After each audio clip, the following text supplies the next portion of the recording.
Sénégal5.com.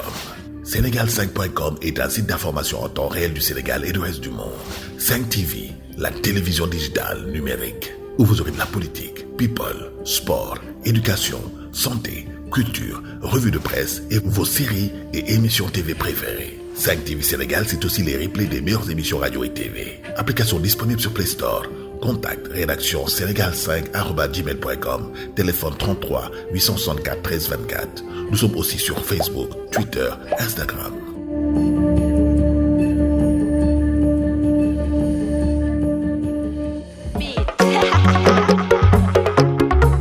Open mic sur la 5 TV Sénégal mbokk yeeg xarit yi ma nuyu leen bu baax a baax dalalaat leen jàmm ci beneen numéro wu li nga xamante ni moom mooy open mic comme ni ñu koy defee saa su nekk tey nag dañu fekk si koo xamante ni ndaanaan la ci li muy yëngu macha allah animateur présentateur waaye itam nekk ci ndaanaan fexe ba marqué empreinte am fexe ba Sénégal xam ko ak monde entier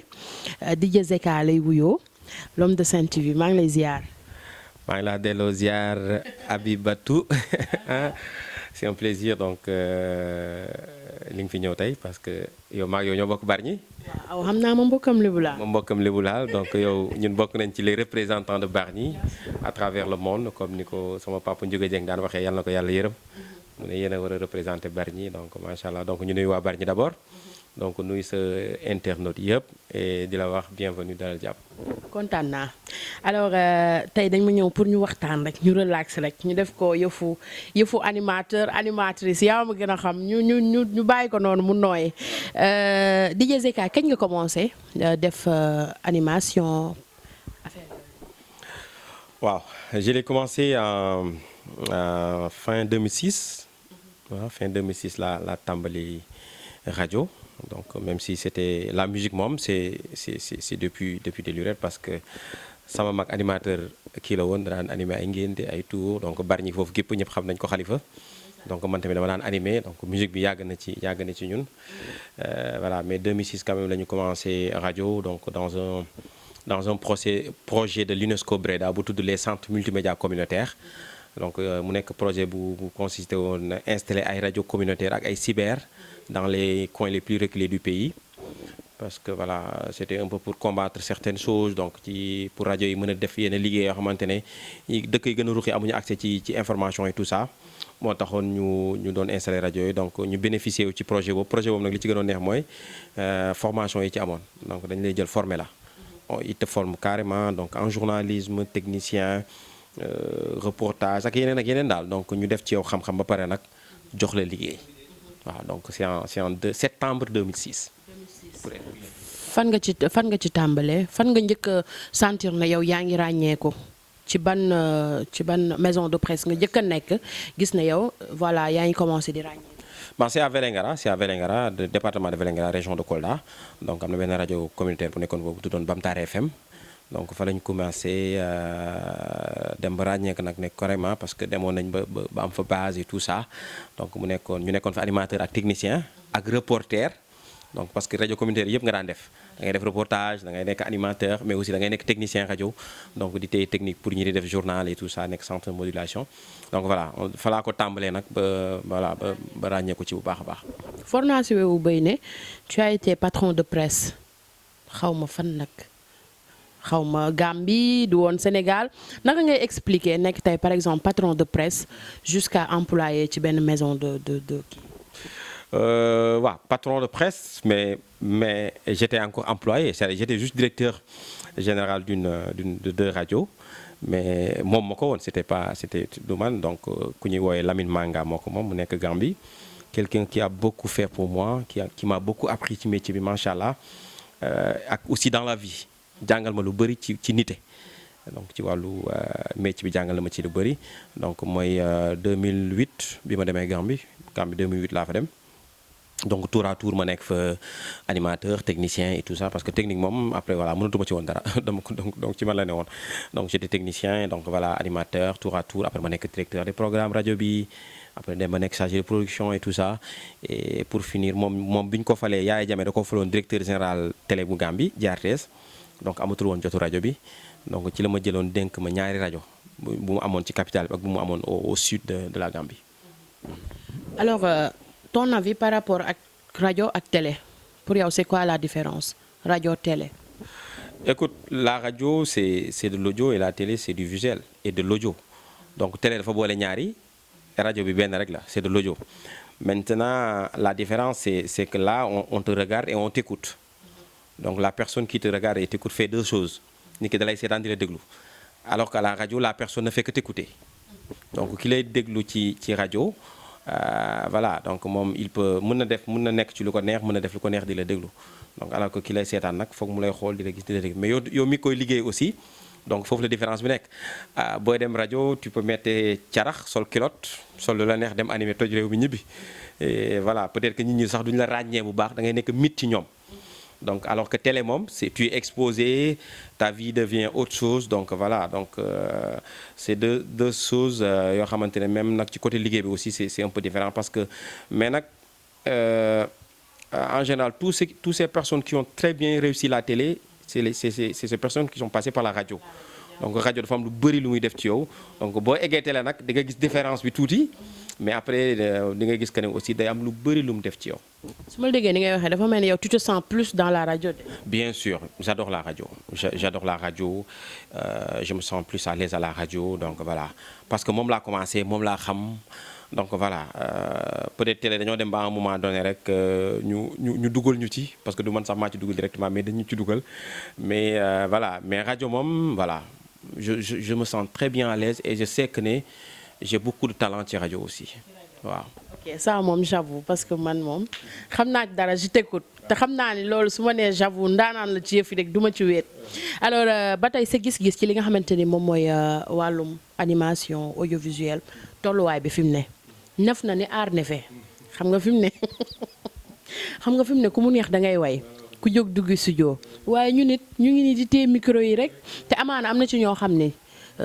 soit amuñu expérience bi wala jaaruñu ci école de formation te dañuy ñëw rek ñu teg leen ci benn émission boo xam émission bu mag la wala c'est un plateau direct tu penses que c'est la faute à qui c'est la faute à ñi leen fay teg wala ñun xale yi dañu war a dem jàngiwaat encore. Bon, les responsabilités sont partagées hein les responsabilités sont partagées comme tu l'as dit musique dafa neef moo tax léegi animateurs yi tamit neef donc ni musique bi nefee noonu la animateurs yi nefee mais nag dinaa wax dara de musique lu mu neef ñi ngi daan mën a woy ñu ngi mën a woy ba léegi de ña jaar fañ jaar tarbiyu lu ñu tarbiyu def li ñu war a def ñu ngi ci ba léegi donc voilà foo leen déggee nga xam ne ñooma alors noonu la animation tamit mêlant donc si tu acceptes d'apprendre d'être patient gagner de l'expérience foo taxaw dinañ ne gonga maintenant la faute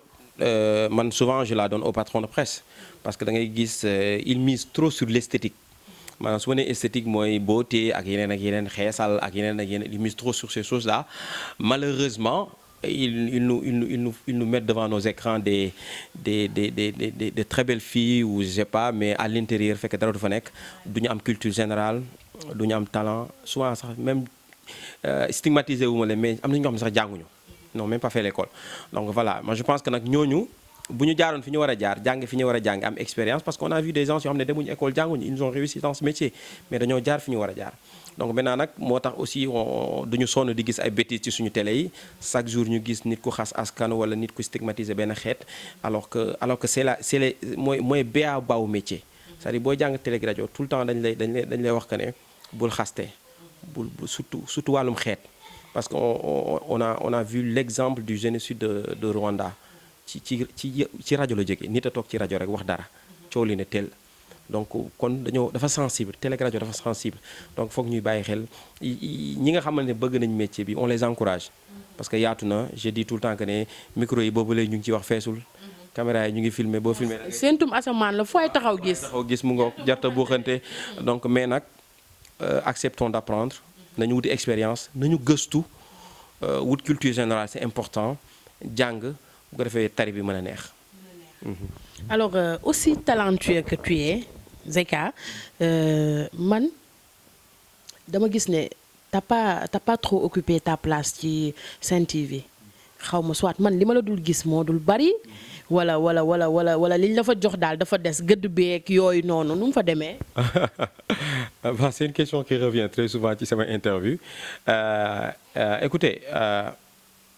pour man ce qui est important mooy li ngay wax yàlla may nañu talent jàng nañ fi ñu war a jànge jaar nañ fi ñu war a jaar am nañu culture générale et voilà côté bi ñuy évoluer aussi tamit on est très respecté côté musique on est très respecté donc pour man tout ce qu'il faut lu nekk ci animateur mu ngi ci ñun maintenant nag compte ñu teg la ci télé ñàkk la teg ci télé loolu c'est le choix des patrons de presse wala des directeurs de programme loolu ñoom la concerne. Mais est-ce que yow tu te sens à l'aise? Non je me sens pas trop à l'aise parce que su ma gisee yenn détails ci télé bi alors que ñu am ñoo xamante ne mën nañ ko def mu gën a baax je me pose la question c'est quoi le problème alors je remets d'ailleurs la question en cause dama naan est-ce que man li ma war a def maa ngi koy def est-ce que am naa talent est-ce que je me pose des questions mais au fini je me dis que ne amuñu ku ma gën bon je ne suis pas le meilleur je ne dis pas que je suis le meilleur mais mën naa sama liggéey waaw te mën naa liggéey fu ne tey boo ma yóbboon Amérique nga taal télé mën naa fa def émission. En parlant de liggéey fu ne est-ce qu'il y a possibilité ñu gis la feneen. bon évidemment ñun ay liggéeykat lañu ñun on a cheminé ba yegg fii on s'est battu notre vie a été un challenge. kon 5TV mën na ñëw tey décrocher la. bien sûr yow xam nga fi ñu jógee ñun bari ñu lañ jógee kipp lañ dëkk ragaluñ loolu donc ñun suñu vie yëpp suñu live yëpp challenge la donc c'était pas évident sax tey ñu gis ñu fi ñu gis moo tax tout le temps fu lu mu sori ak lu mu neex dañuy dem kipp toog toog ak gars yi fàttaliku jamono xam ne fii lañ jógee ñu xam ñun ñooy kan donc ñun on est là pour travailler on bosse et puis voilà fu ñu mën a dem pour exprimer suñu talent wane li nekk ci ñun dañ fay dem loolu ñun tënkuwuñ ci kenn en quelque sorte ànd day neex rek ngeen ànd mais boo demee ba xam ne sax à un moment donné day jouer ci sa carrière vaut mieux sax yow nga dem seeti leneen parce que ragal yëpp yàlla la donc fii yàllaa yor ñëpp et voilà donc ñun on est là pour personne on est là juste pour travailler et pour évoluer. alors sa relation ak yenn artistes yi parce que tout le temps boo gisee Wally yi da ngay gis Zeka tout comme Fallou Dieng lan mooy sa relation ak ñoom. bon j'ai de très bonnes relations ak artistes yu bëri ah. des na keneen kii. kaay foon ma. Kan Diallo.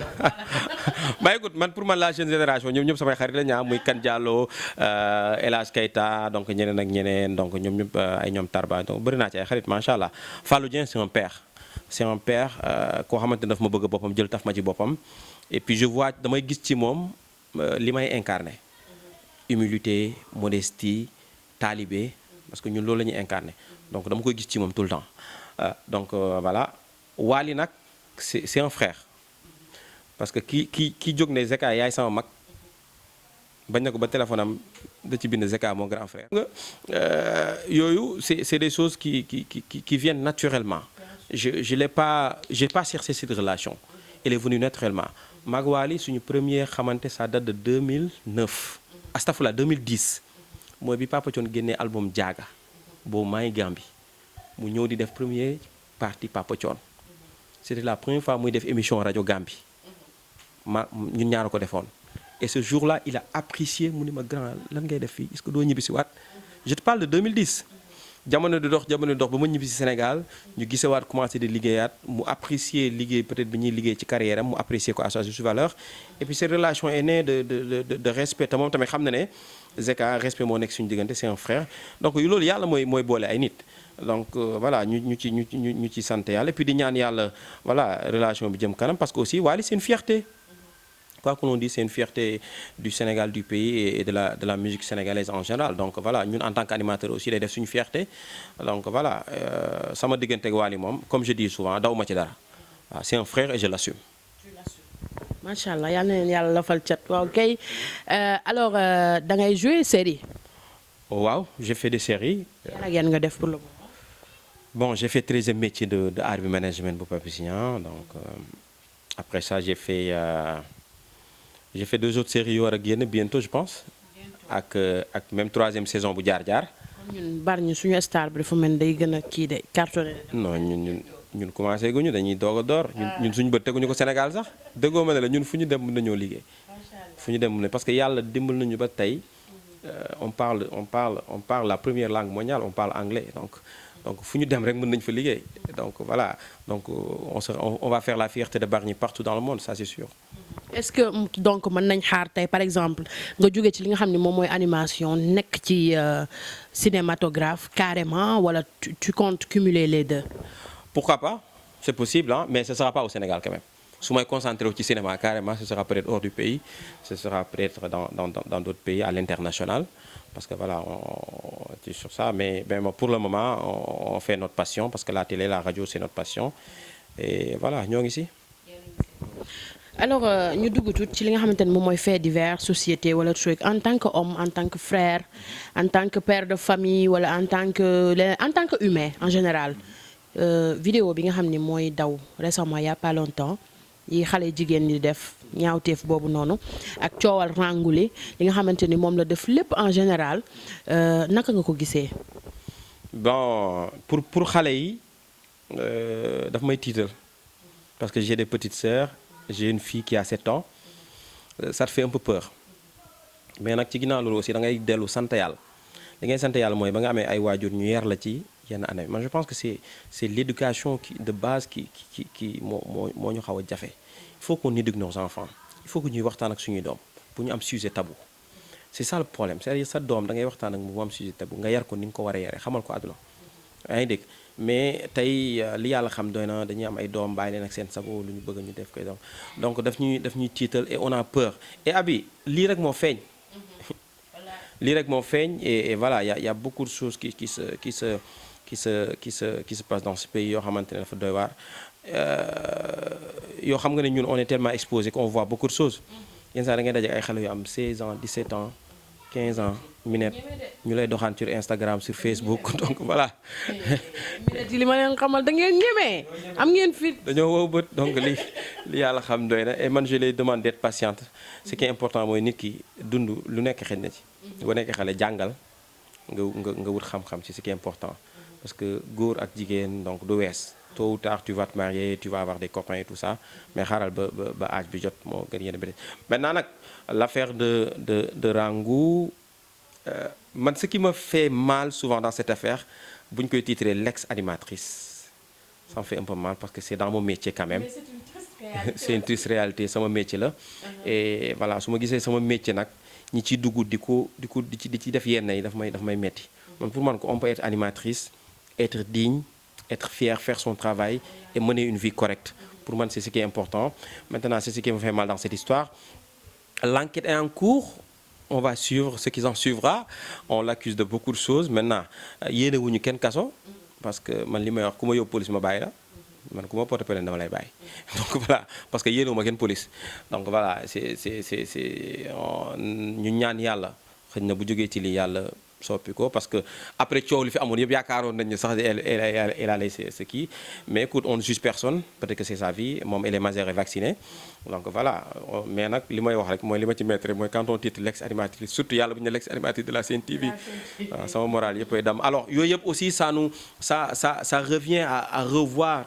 les recrutements dans les télés yooyu yëpp ça revient parce qu'il y a tellement de bêtises qui se passent dans les recrutements après at the end of the day télé image la kuy génn télé dañu ko war a xoolaat parce que man am na ay collègues yoo xam ne des fois da nga leen gis wala ñi ki écoute tu te demandes vraiment comment lan moo jaar ci bopp ki doon recruter moom recruter lii donc voilà bon yàlla soppi ñëpp c'est important. alors li nga xamante ni moom mooy nit ku siiw nit boo xam ne day génn la plupart on te croit millionnaire Zeka loolu noo koy dundee daal wala yow sonal la yor nga wala yaa ngi moom daal. Bon écoute xam nga dañuy sant yàlla di wax yàlla na yàlla yokk sutura et comme tu as dit ndeysaan ñi di kuy génne télé wala kuy siiw rek ñii dañuy foog ne yor nga lu ne alors que voilà li télé yeeg ci rajo yi li yàlla xam doy na y a des gens qui sont très mal payés et que tu vois toujours à la télé et ils sont très mal payés donc nit xel mënu ko nangu nag mais c'est la triste réalité maintenant siiw moo mel ni noonu image moo mel ni mooy li ma doon wax sànq moo tax rajo gënal ma parce que voilà y a cette discrétion qui est là ci rajo donc loolu ci nekk alors que nit ñi xam ne rek ne génn télé c'est pas égal à am xaalis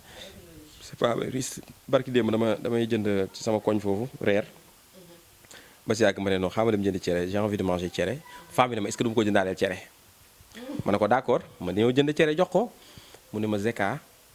man vraiment yow nag ma jaaxal parce que yow daal meloon na ñi génn télé waaw parce que ma ne ko ah ñi génn télé nag sikk nañ ñoom loolu lañ leen di waxal mu ne ma ah yow da nga wàcc sa bopp da ngay ñëw ne kii ma ne ko mais télé liggéey la mook sa jaay bi ngay jaay ni benn la sa fast food bi nga yor nii di jaay mook liggéey télé benn la jusqu'à ba nit ñi dañ lay gis rek waaye liggéey la bu ñu liggéey jee ba wàcc on est des humains ñun ak yéen a yem ay nit lañ donc amul dara lu ñu fiy xugali mbagga di tëbëka daal amul sens et puis sans ces personnes là ñun nous sommes rien donc voilà loolu tam message la pour ñi di génn télé ñu bàyyi ko xel parce que dama koy dégg tout le temps bi ah ñu bàyyi ngandulu bi voilà ñu wàccee seen bopp surtout ñu bañ a fàtte fi ñu jógee xam ñoon ñooy kan c'est important donc ñu xam fu ñuy teg seen tànk yooyu yëpp c'est important donc voilà maintenant nag comme je l'ai dit rek siiw ak génn télé c'est pas égal am xaalis ah maintenant nag voilà du ñàkk nag di nga am dara mais li ngay am rek nga bokk ak nit ñi waaw. mais fi mu ne ak fi réew mi toll nii ak pandémie bi mu atteindre lépp taxawal lépp mais koom gi fi mu ne Zeka dara amul ci réew mi. waaw dara amul mais nañ diñ rek. banque nga wala banko. akama banque waaye nañ diñ rek. am nga ay géer ak yooyu. ah non man tooroo da laa yow. ah ok yow kon mën ngaa nekk sama géer man. waaw man may tooroo da Samba Ngari. mais ñàkkoo ku lay teral xanaa. teral barki sëñ Babacar si man nag doxuma ci yooyu abi man est-ce que sax du looloo tax sax xëy na duñ ma teg ci yenn émission yi. bokkoo animateur dóorkat. non métier bi nag am naa ci lu ne nit mën na la cee may lu ne mën nga ci am lu ne mais yàlla xam ne bokkuma ci animateur yi di dóor wala di toog di tudd ay turu nit man ay tudd sax ay patron de presse yi da nga maa mos a toog ma teg ci télé bi naan Bougane yi xaw ma jot boobu sax j'ai pas ce temps là donc voilà. pour man c'est ce qui est important mooy que ñi lay seetaan nga satisfaire leen liggéey bu am solo li Wally Seck wax barki démb rek laay wax mu ne nañu diiñ ba mu ngi siy tudd rakkam yi sax nee na xale yi dañoo diiñ te da cee kontaan parce que déggu leen benn yoon ñu jooy et que metti na parce que rester 4 mois sans spectacle quand même il faut le dire dafa metti et que ñoom seen spectacle yooyu ñun animateurs yi dañ ciy am dara donc voilà donc mois d'avril bi rek on a arrêté pas mal de spectacles ak yeneen waroon nañ fi tukki ak yooyu donc yooyu yëpp on a arrêté pas mal de spectacles donc buñ ne la metti na parce que fu mu nekk nii salaire rek ngay toog di xaar te salaire moom li yàlla xam doy na xarmati bon waaw des fois nga am yenn xarmat parce que fan yi sax maa ngi ci benn caravane et tout ça ak benn structure donc yooyu yëpp yenn saa yi mu am ñu santee ko yàlla mais quand même ñun liggéey rek lañ gëm gëmuñu leneen waaw. alors balaa ñuy terminer juste nga sensibiliser ñi nga xamante ni ñoo ngi nekk di ñu bàyyi xel en tant que porteur de voix coronavirus bi fi mu ne di lëmbe réew mi alors lan nga ciy wax. waaw coronavirus bi moom foog naa boobu léegi ñu ngi ci wax boobu la ñu ngi ci sensibiliser à travers la télé à travers nos réseaux sociaux et tout ça maintenant avant may sensibiliser damay def sama cri de cœur mooy la gestion. donc il faut que état bi xoolaat seen gestion bi il faut que ñu gëstuwaat ñenn ñi parce que abi am na ñoo xam ne fu mu nekk nii sonn nañ alors ils nous ont parlé de distribution de denrées et tout ça alors que ça tarde te li ma ci gën a naqari mooy fu ñu dem ne dañuy def lancement wane alors que li ñu fa séddale du mat sax 100 pack donc je pense que c'est pas du tout on ne mérite pas ça le peuple sénégalais ne mérite pas ça de leurs dirigeants parce que ña fa nekk ñun ñoo leen fa teg donc ngalla nañu gëstu askan bi li ñu war a warloog askan bi ñu wàcc ak ñoom et puis gestion bi ñu kii ko gis nga tâtonnement bi ci am yëpp on a vu avec la reprise des cours et tout ça donc y a beaucoup de tâtonnement et que nguur du tâtonner il faut quand même que ñu xoolaat yenn détails yi parce que dafa am ñoo xam ne sonn nañ man nag ñi ma ci gën a yërëm abi mooy xam nga ñam mooy transport est-ce que xam ne garage bi dafa tëj léegi ana ñi daan nekk ci garage yi te ñi daan nekk ci garage bi du rek chauffeur yi de jaaykat bi boutique yi nekkoon ci garage yi dafa daan jaay restaurant ka daan jaay fruit coxeur bi sax sonn na horaire yi xam nga lu ñu daan lijjanti ci réew mi mais horaire yi li ñu daan lijjanti ci réew mi dafa bëri parce que secteur informel li muy gérer ci Sénégal dafa bëri alors que je pense qu'il est temps que nag ñu xoolaat les mesures ñu xoolaat comment accompagner ces gens-là que vraiment que ñu dimbali leen maintenant pour sensibiliser je pense que fu mu nekk nii moom li ñuy wax nit ñi rek mooy faut pas qu'ils se lâchent parce que on a vu que ne dafa am benn bàyyeeku baax. bàyyi nañ. takkatuñu masque voilà takkatuñu masque. sensibilisation bi ni mu daan demee ci réseaux sociaux yi nit ñi bàyyi nañ. On dirait que ñi dañoo sonn donc voilà parce que nag aussi abi y a eu beaucoup de scandales ci coronavirus bi il faut le reconnaître des gens qu'on te dit qu'ils ont été testés positifs alors que c'est pas vrai ak yeneen ak yeneen alors à la fin doo xam koy gëm ak koy bàyyi donc loolu yëpp li ma la wax yëpp day ñëwaat ci gestion bi rek donc je pense que bàyyeeku bi ñi bàyyeeku tamit nguur gi am na ci responsabilité nos autorités sanitaires am nañ ci responsabilité et il faut qu'ils revoient ça et on les félicite on les encourage pour que ñu gën a redoubler d'efforts gën a xoolaat kii bi juste pour ñu wax ñi que c'est une maladie qui est là c'est une maladie qui existe man yow xam nga ko corona man ku xam ko corona laay wër xam nga dama dañ kumpa man gisoo ko. dañoo xamul gisuñu ko corona man nag barki dem sama benn xarit bu nekk Amérique moo dafa corona woon. ba da ngeen a joxalante wala. non moom mu ngi Amérique. mu ngi Amérique mais nag su ma nee sama xarit bu nekk Amérique ñëpp dañuy foog ne Ali Thioye la parce que ñu bëri moom lañ ma xamee. est-ce que du Ali Thioye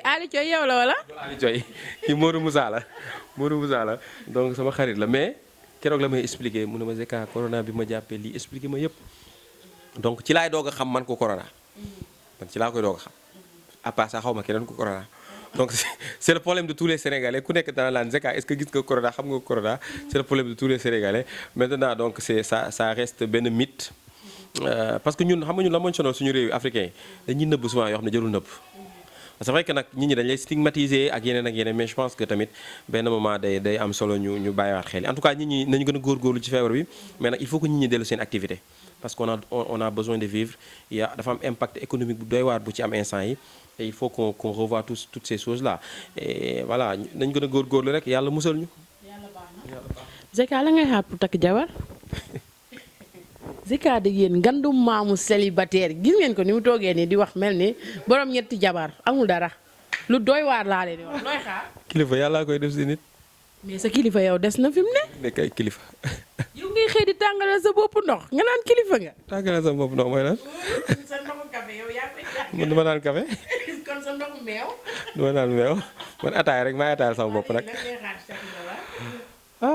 bon takkaat balaa ñuy fone musuma takk jabar parce que sama doom bi ñuy dégg nii sama doom bi ci sëy laa ko amee na leer. man de dama foogoon kii la sax. kajaa ci farata la juddoo taawu baayam boobu bon sëy moom c'est un destin donc yàllaay tudd mu tàkkusaan rek ñu ngi xaar bés bu rafet. yaa ngi labat. waaw ñoo ngi labat. ñaata gel nga am. instant yi benn rek la am. ma xam naa ne danga naan benn rek ñoom 5 ku ne toog naan mën lay waxal bon baax na merci kontaan naa Zeka dama lay jaajëfal bàyyi la nga tàggoo internet yi. écoute maa gën a kontaan li ma commencé woon rek laay jeexalee on fait partie des fiertés de Bargny donc nañu xam fu ñuy teg suñu tànk bu baax man nag li may métti souvent mooy ñu bëri xamuñu Bargny laa dëkk des fois les gens se posent la question damay dajeek nit sax Bargny mu ne ma yow Bargny nga dëkk ma ne waa fii laa dëkk. Bon, et je le revendique, je suis un Bargnois et fier de l'être. Peut-être que même keroog rek ci gestion Covid bi Bargny am na ñu ma apprécié woon di ma leen bon man ay yëfu politique je ne suis pas trop dans ces trucs là. Je suis comme moi à politique mais mën na nekk nag bu subaa ma nekk maire Bargny on sait jamais waaw mën naa nekk de parce que xam nga Abdoulaye Wade daf ñu bëggoon def commune d'arrondissement ñun waa Kipp bu ñu defoon commune d'arrondissement moom instant yi day fekk nekk naa maire commune d'arrondissement bu Kipp mais bon après Macky ñëw changé léegi ñu desaat maire Bargny léegi yàlla baax na dans le futur peut-être en tout cas maa ngi lay féliciter di la encourager ci liggéey bi di féliciter ñëpp ñu nekk ci métier bi donc di nuyu ñëpp di sant ñëpp di gërëm ñëpp rawatina suñuy waajur donc waajur wu góor bi ñu ñaanal ko arjanay firdawsi waajur wu jigéen bi ak waajur yëpp yàlla nañu fi yàgg ba ñu mottee suñu yéen ci ñoom waaye di sant di gërëm suñu di féddali suñu taalibe ci njabootu Seydi Hadj Malick Sy rabbi taala donc rawatina suñu wasile bi nga xam ne fu ñu dem ànd ak moom muy sëñ Babacar ak njabootam yëpp donc ñu koy jaarale ci sëriñ Abdoul Hamid Sy ibn al Amin mi nga xam ne mooy suñu sëriñ mooy suñu xarit di suñu kilifa koo xam ne daf ñoo jël rek def ñu njabootu kër gi macha allah donc voilà di sant di nuyu suñu xarit yëpp nag di gërëm ñëpp di ñaanal ñëpp jàmm ak salaam di wax ne incha allah li ñuy xaar ci ñun ñëpp dinañ ci yegg bu soobee yàlla donc vive le Sénégal et vive la télévision sénégalaise. merci beaucoup Zega man itam kontaan naa bu baax a baax di la jaajëfal waaye di jaajëfal aussi suñu sœur bi comment elle s'appelle encore. Binta sama grande sœur donc gis nga tey fii ngeen ma fekk Nord Foire sama kër grande sœur bi donc souvent fii laay nekk waaw parce que moom tamit macha allah yàgg na donc gis nga nu mu ñu yaatale bu ñu ñëwee fii suñu kër la lu ñu neex la ñuy def waaw moom nante la moom mère nante la de gisoo ko. alors di ko remercier moom tamit bu baax a baax waaye di remercier képp koo xamante ni yaa ngi toogoon yow itam di ñu bàyyi xel ak fépp fooy mën a nekk waxtu wi tembe di ñu seetaan rek ñu ngi lay jaajëfal bu baax a baax di wax ne yéen ñi nga xam ne abonné goo leen abonné leen te xam ni macha allah surprise nar na bari su ma jugee ci Zeka moom damay demaat feneen saa su nekk ndaanaan daal laay seeti man dama bëgg koo xamante ni kàngam la ci lu muy yëngu man looloo may neex alors Sidia sama waa ji yow moom xam nga ni mënoo ñàkk ci remerciement yi borom caméra bi yow nee naa la dundal rek borom loxo garmi bi kontaan naa ci yow bu dul woon yow moom du baax moom Zeka Sidia bu dul woon moom du baax de Zeka yaa may tooñ de man taay fin laa fi mu nekk maa leen di remercier kii man ak moom tey du jeex. 5TV Sénégal, c'est aussi les replays des meilleures émissions radio et TV. Application disponible sur Play Store. Contact rédaction sénégal5@gmail.com. Téléphone 33 864 13 24. Nous sommes aussi sur Facebook, Twitter, Instagram.